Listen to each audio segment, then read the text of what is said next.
काश अगर आज इमरान खान होता ना, इंडिया की जरूरत नहीं कि वो ये इतनी बात करता कि मैं जंग के लिए तैयार हूं या जंग करूंगा। वो डरते हैं उससे, इमरान खान से। इमरान खान दिलेर इंसान। इंडिया कोई इतने कोई मजबूत ये कोई वो नहीं है, ये सिर्फ और सिर्फ इस वजह से ये बातें हो रही है कि हमारा जो लीडर है इस टाइम वो बंद है, पाबंदी सलासल है, उसको बंद किया हुआ है, उसके ऊपर नाजायज मुकदमे और ये चीजें सारी डाल के उसको एक हीरे को अंदर बंद किया, उसको बाहर निकालें तो फिर देखें इंडिया को किनकी जरूरत करें। एक शख्स जिसके अंदर जज्बा हुबुल वतनी कूट कूट के भरा है, जिसका जीना मरना सोना जागना सब पाकिस्तान है, जो यहीं पैदा हुआ, उसने कहा मैं यहीं मरूंगा, मैं बाहर नहीं जाऊँ, इसकी जायदाद भी बाहर नहीं है, वो शख्स है जो पाकिस्तान को बचा सकता है। इसमें जरूरत है इंडिया को आंखें दिखाने की। जब पुलवामा अटैक हुआ था, साहब ने क्या कहा था?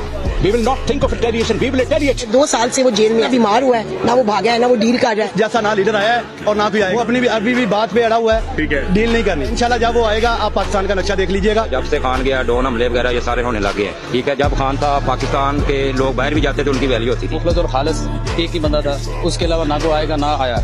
कौन? इमरान खान।